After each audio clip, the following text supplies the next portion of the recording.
Terima kasih Anda masih bersama kami di Berita Banten, dan bagi Anda yang baru saja bergabung, kami hadirkan kembali 3 berita utama pagi hari ini.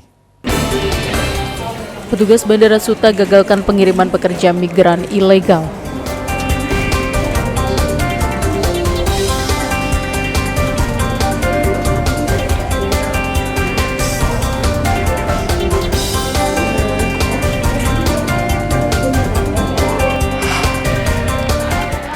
Mahasiswa kembali berunjuk rasa meminta KPK periksa harta bupati.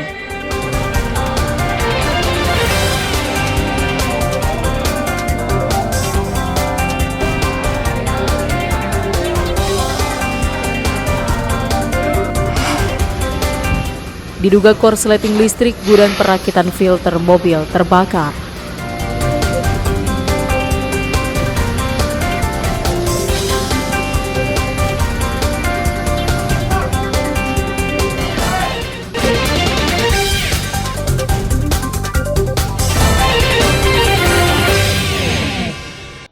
Dosen Fakultas Hukum Universitas Sultan Ageng Tirtayasa meluapkan kekecewaannya melalui media sosial. Kekecewaannya tersebut soal seleksi CPNS Untirta yang diselenggarakan pada tahun 2021. Dosen bernama Fauzan Mukhlis membuat video berdurasi kurang lebih 19 menit yang berisi kronologi serta luapan kekecewaannya terhadap sejumlah pihak yang dianggap telah menjegalnya menjadi seorang PNS. Padahal saat itu hanya ada satu orang yang ikut seleksi pada formasinya dan ia telah lolos pada ujian CAT dengan nilai 388 dan juga sudah lolos pada tahap ujian kompetensi bidang. Namun saat tahap wawancara dan micro teaching, ia dinyatakan tidak lolos. Ini yang dibutuhkan formasinya S2 Gizi ataupun S2 Gizi Klinik, kok Sarjana Kesehatan Masyarakat bisa masuk. Ada apa? Sedangkan saya peserta tunggal yang sudah lolos SKD secara nasional, CAT-nya lolos, SKB-nya lolos, saya digagalkan secara sistematis melalui wawancara dan juga micro teaching. Sementara itu, menurut Wakil Rektor Bidang Administrasi Umum Perencanaan Pengelolaan Keuangan SDM dan Fasilitas Untirta, prosedur seleksi CPNS Untirta pada tahun 2021 sudah sesuai dengan ketentuan pemerintah pusat. Kalau bicara prosedur, ketika seleksi kemampuan dasar, itu kami tidak ada kemampuan untuk kewenangan istilahnya menggagalkan, tidak. Apalagi administratif tidak. Nah ini yang perlu diketahui dan diluruskan. Nah kemudian ketika proses seleksi, wawancara, micro teaching itu semuanya kan online.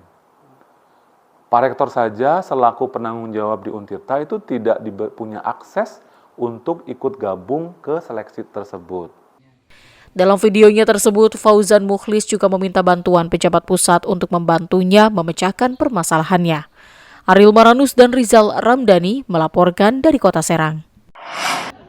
Sebanyak 889 orang calon haji dari 6 kecamatan di Kota Serang menjalani pemeriksaan kesehatan di Rumah Sakit Umum Daerah Kota Serang. Pemeriksaan yang difasilitasi oleh Dinas Kesehatan Kota Serang ini dibagi secara bertahap setiap kecamatan. Pemeriksaan juga sesuai dengan riwayat penyakit jemaah.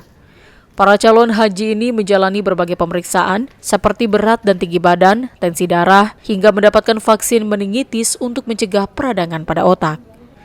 Jemaah Kota Serang yang dijadwalkan berangkat pada tanggal 24 Mei mendatang ini dibagi masuk kloter 5 sampai 15. Semua jemaah yang diberangkatkan dipastikan sudah menjalani pemeriksaan kesehatan. Meski sempat tertunda akibat COVID-19, jemaah haji sangat bersyukur akhirnya bisa berangkat pada tahun ini. Berbagai persiapan pun sudah dilakukan, salah satunya rutin berolahraga untuk menjaga kesehatan. Vaksin, meningitis ya, terus ke dalam cek ginjal. Hasilnya gimana kan? Hasilnya ya bagus sih. Udah berapa lama Pak nunggu untuk berangkat haji Pak?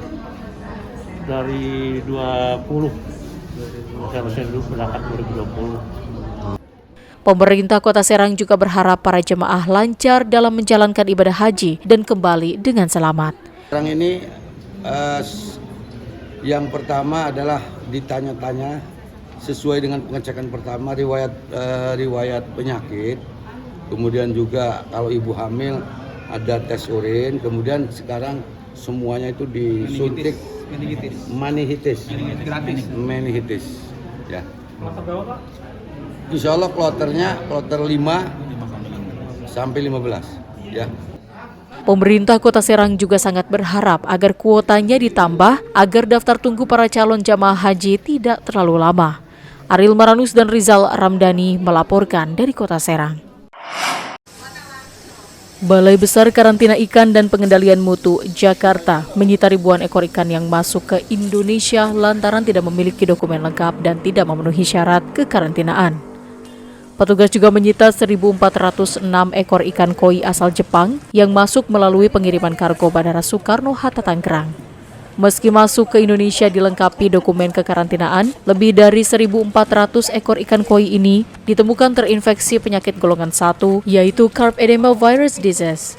Penyakit ini karena golongan 1 dan penyebabnya virus, tentunya belum ada teknologi untuk mengobati. Sehingga tidak mungkin kalau sudah terinfeksi ini, ikan ini kita lakukan treatment untuk membebaskan dari penyakit itu tidak memungkinkan. Sehingga pilihan yang bisa kita lakukan kalau sudah turun dari alat tangkap dan sudah masuk ke wilayah kita, tentunya pilihannya ada kita musnahkan. Selanjutnya, ribuan ikan koi dan satwa laut seperti gurita, cumi, dan hasil laut lainnya dimusnahkan dengan cara direndam pada wadah yang telah terisi cairan formalin sebelum dikubur sebagai upaya pencegahan penyebaran virus dan pemusnahan komoditi laut yang tidak sesuai prosedur kekarantinaan. Ariel Maranus dan Taufik Saleh melaporkan dari Kota Tangerang. Ya, informasi tadi mengakhiri berita Banten pagi hari ini. Saya Rusdi Maulana mewakili kerabat kerja yang bertugas mengucapkan terima kasih. Selamat pagi dan sampai jumpa.